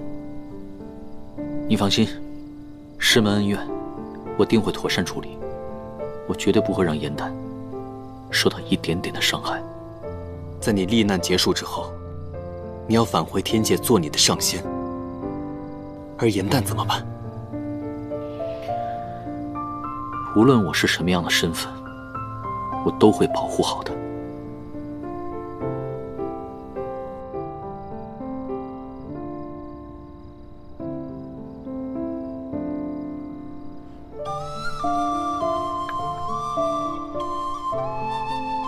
别看严旦平日嘻嘻哈哈的，看起来无忧无虑，但实际上他最是爱恨分明。他若只把你当朋友，你对他的情愫只会让他更加难过。他若拒绝，那你们两个恐怕连朋友都做不成。这事你都有想过吗？不管结果如何，我都不想让自己留下遗憾。每个人都有自己选择的权利，我绝不会干涉你自己的选择。但是我告诉你，就算你是我兄弟，如果你伤害严旦，我绝不会饶你。谢谢你对严旦的呵护。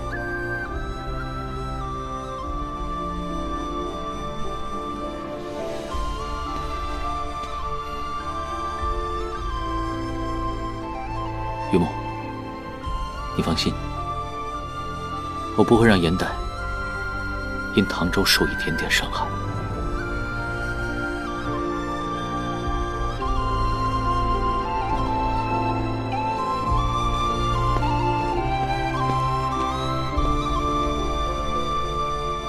颜淡，因为怕失去你，我一直不敢说的话，有人要先对你说了。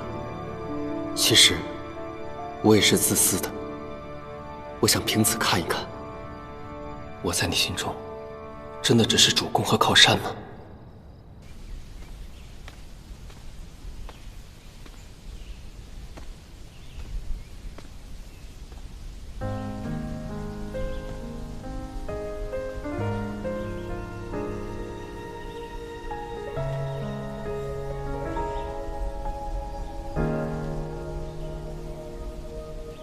昨一粒多少发黄的心，碧落无趣到流泪的人间去，却以为常有四海的雨，尘埃如洗，难过欢喜都轻易的忘记。你掠过了青丝沉入至今，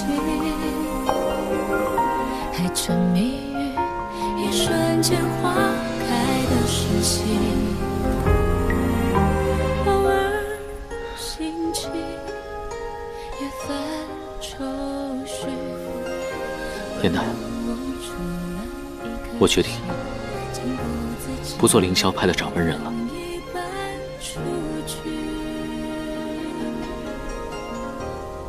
过往数十年，我都在为师门的道义而活。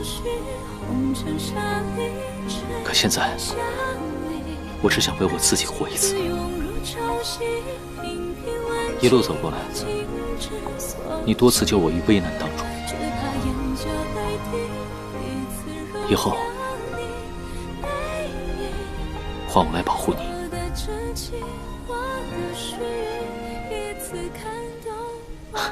其实，我第一次见你的时候，你还挺烦人的。但是别说了，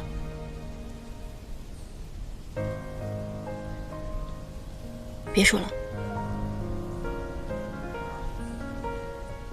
我知道，我们之间曾有过诸多误解偏见，但如今我的寤寐思服，辗转反侧。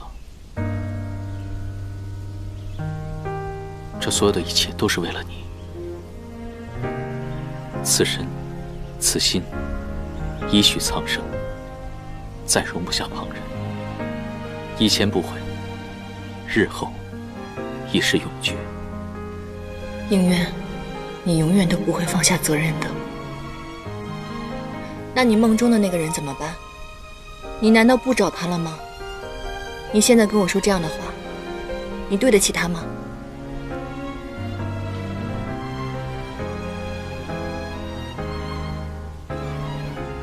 梦境为虚，眼见为实。我要珍惜眼前的你。回头接幻境，对面知是谁？我们之间是没有可能的。可我不愿留下遗憾。都怪时光风逝，红尘沙一吹向你，心字涌入潮汐，频频问起，情之所起。你做什么？这不是龙王给你的幻翼珠吗？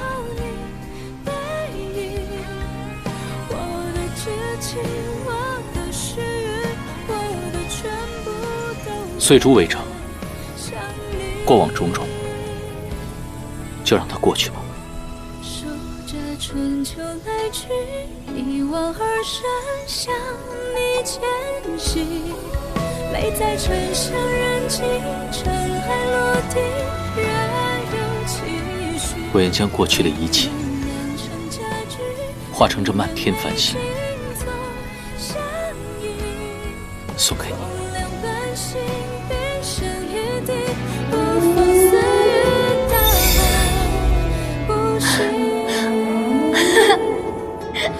这么多啊？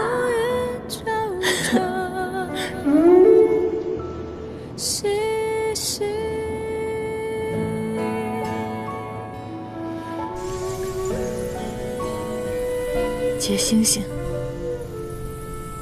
又是结星星。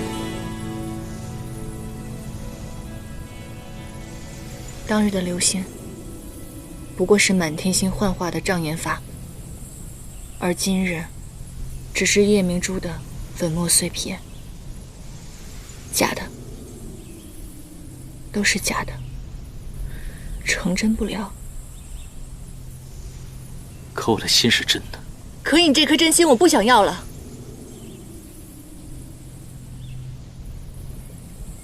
你不要再白费力气，我再跟你说一次，你我之间绝不可能，我是不会喜欢上你的。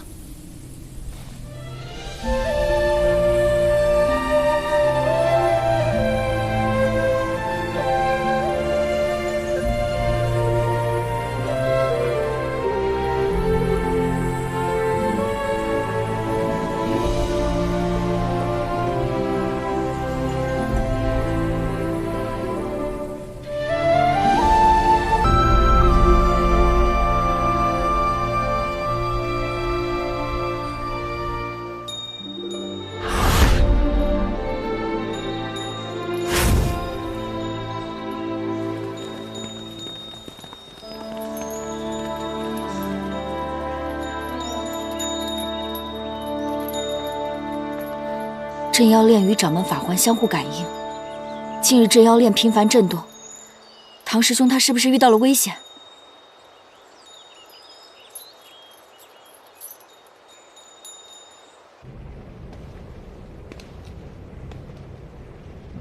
你说要借我家的魔象地火一用，原来就是用来烤鸡呀！魔火烤鸡，3界只此一家，颜代一定喜欢。唐州表白失败，你看起来很开心吗？我有什么可开心的？此事我早已经料到了。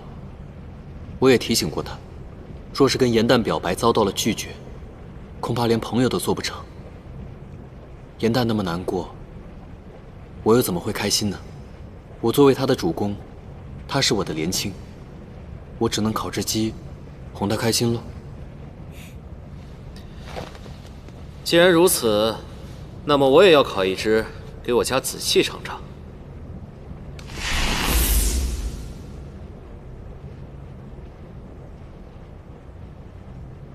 刘洋，我一直有个问题想问你。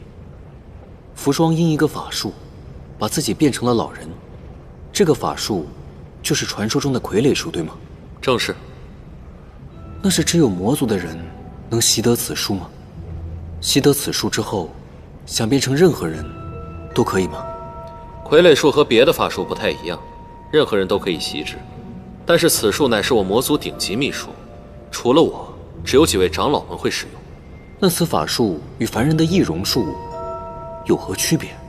以傀儡术变身，无论面容、身形还是声音、气味，都一模一样。除了同会傀儡术的人，旁人根本无法破解。那昔日仙魔大战，你有没有觉得其中有何隐情？朔华虽然有邪神之力，但是4帝君同时出战，怎么可能伤得如此惨烈？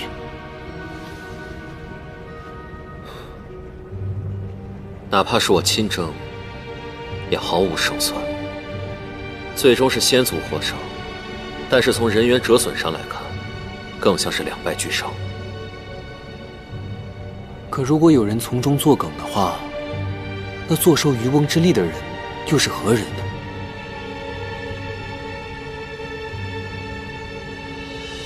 冥界被夷为平地，妖族被迫与人族同居一界，魔界几近消亡，仙界与天界合并后，也元气大伤。这么一看，无人获利啊！会不会是你想多了？但愿如此吧。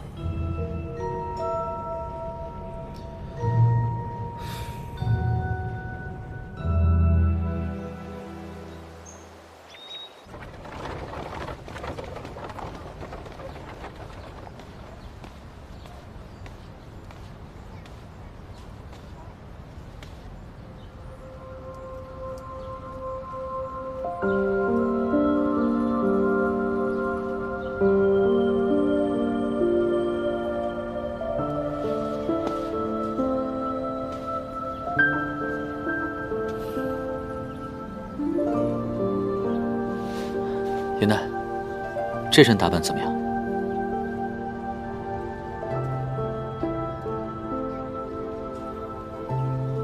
啊，那个，我不会下棋，我知你艺术超群，你可否教我？我以后不会再下棋了。那个，以前你最讨厌这个不离所了，今日我教你此术，若你不开心了，便可以用它来教训我。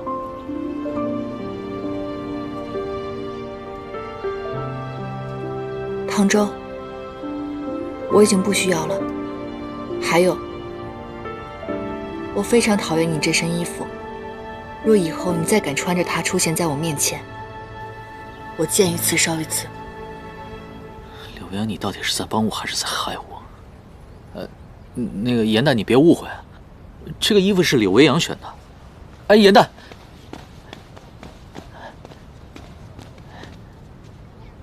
严旦，我说的话都是经过深思熟虑的，并非一时兴起。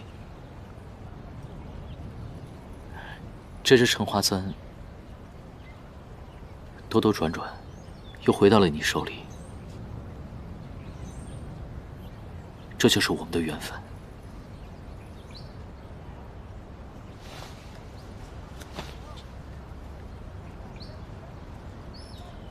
沉香早已燃尽，就算有缘，我们终究还是无分。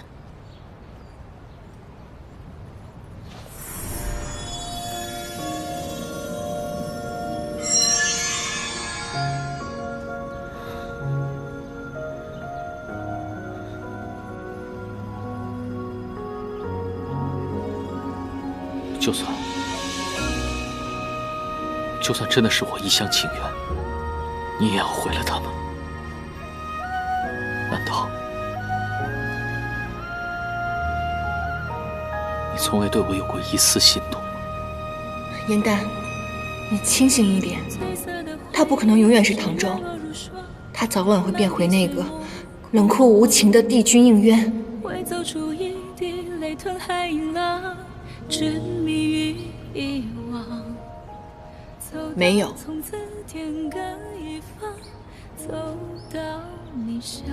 明日我便会离开神霄宫，还请你将这不离镯解下。从此以后，我们不要再见面了。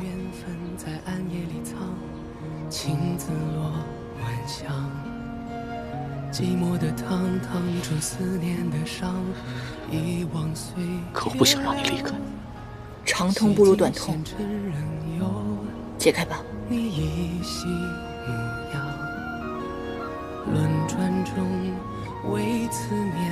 寸步不离。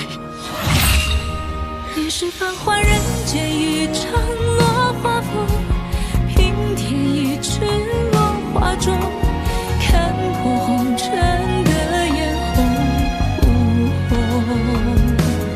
你是遥遥天上一捧秋月容，只敢潇洒不敢浓。梦中有两人与共。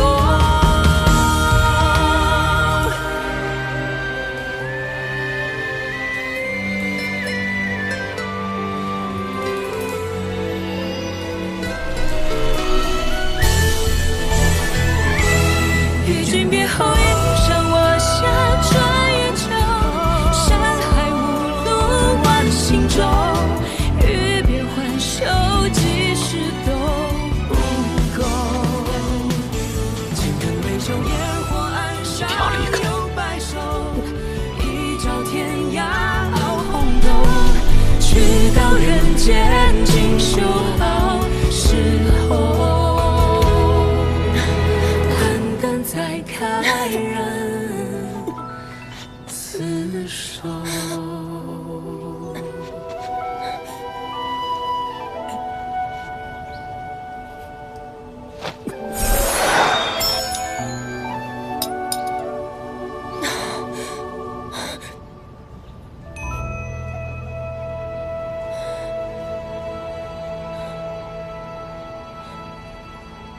多谢。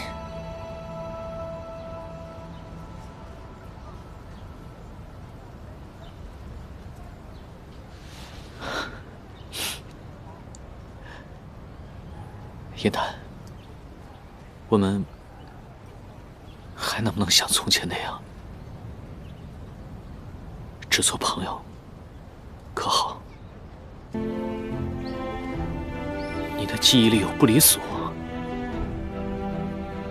难道你的过去与我丢失的记忆有关？没有，我曾经也在天界待过，但那个时候，你是高高在上的帝君，而我只是一个微不足道的仙士。你我之间从来毫无关系。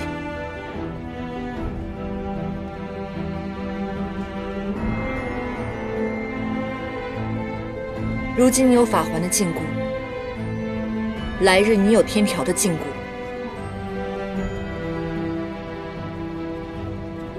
你不要忘记了，你此次下凡，只是来历练，你早晚都会回去的。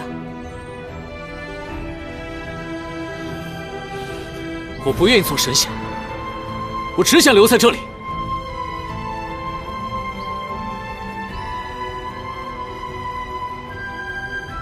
900年前，夜望川边，我一直都在等这句话，而现在，一切都太晚了。你之所以这样说，是因为你现在是凡人唐周，等到有一日你变回了帝君，你便不会这样选择。做不到的事情，不要轻易许诺。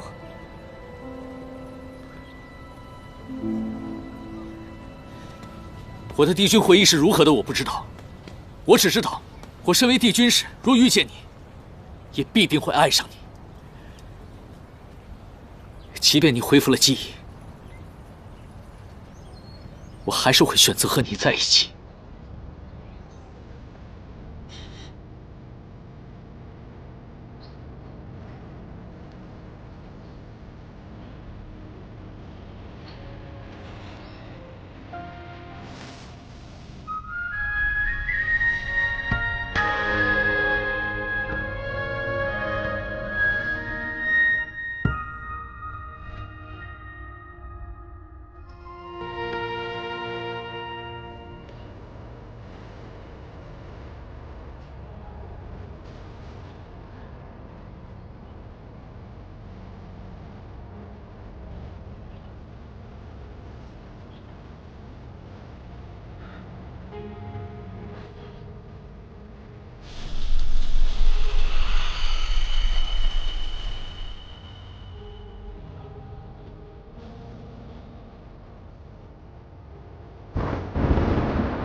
原来，唐周根本不是火德，他竟然就是应元帝君。我本以为我们可以一直这样打打闹闹下去，日久天长，永不分离。没想到，你还是宿命般的遇见了他，而我还是晚了一步。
菜来了，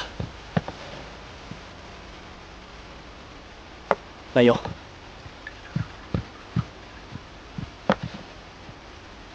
我知道你已经恢复了记忆，在我面前，你不用憋着，也不用忍着，想哭就哭吧。说起来，我还真的挺倒霉的。这一次，竟又爱上了同一个人。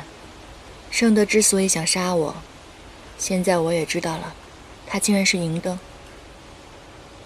但是我也挺庆幸，还好我没有变成他那般执念跟疯魔。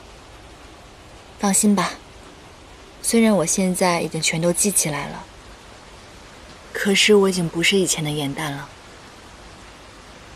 对于我而言，情爱已经不是我人生中的全部了。有句话我必须要说：前尘过往，误会良多。其实，在你第2次上天刑台的时候，应渊已经让火德元帅准备了免责天书，就算你到了天刑台，你也不会受火刑的。他从未想过伤害你。其实我无法原谅的，并不是他送我去天刑台，而是他亲手抹去了我们的记忆，让我忘记了过去。不过这些都已经不重要了。你是否怪我隐瞒了你的过去？正是因为你的隐瞒，这些年来我在耶兰山才能够无忧无虑的生活啊。于墨，我现在终于知道了，原来你就是那条差点被我砸死的小黑鱼啊。我问你，你是不是因为我来到凡界才失去一只龙角的？不是，是因为敖轩发现了我的真实身份，才离开的九重天。龙角也是因他而断。遇到紫菱那日，我正在被他追杀，不信你去问紫菱。当初我还是余身时，你也并没有砸到我呀。在那个时候，正值我化为人形的关键时刻，命悬一线，所以看起来奄奄一息。是你显出真身相护，才让我顺利化出了人身。这么说，我还要感谢你呢。否则，我怎么可能找你当靠山，让你随意给我起名字呢？没想到当初还有这番因缘际会。其实恢复记忆也挺好的。我知道陆明升了官，还真是给我们仙氏长了脸。还有姐姐，银灯落得如此下场，定是姐姐的手笔。如今，我知道姐姐心中还有我，便是已经很好了。现如今，芷溪已经升了仙阶，做了妙法阁的掌事。如果你想见他，我可以找陆明安排。不必了，别去打扰他平静的生活了。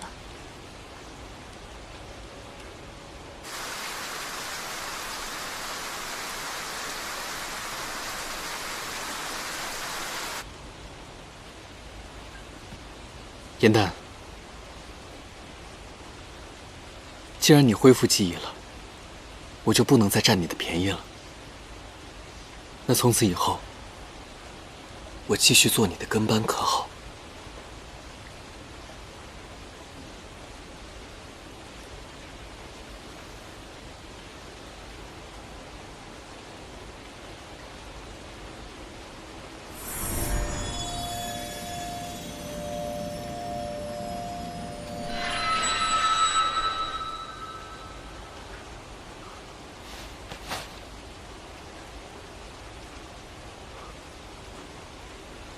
这是你送给我的印记，你凭什么抹去呢？于墨，我现在既已恢复记忆了，我没有办法继续上演主公年轻的戏码。我欠你的太多了，我真的不知道我该如何还清。你在说什么？我们两个之间有什么亏欠？你是我靠山，我是你跟班，这是天经地义的事。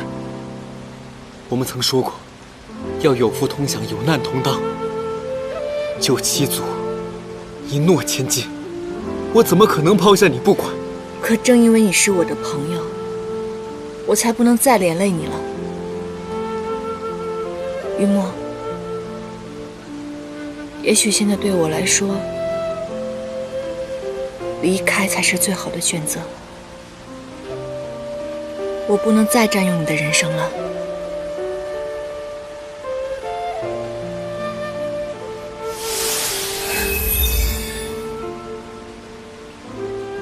严丹，这是你签的卖身契，期限未到，不可毁约。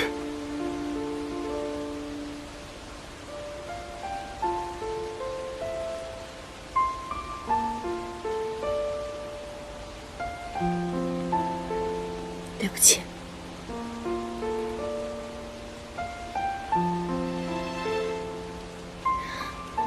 我去意已决。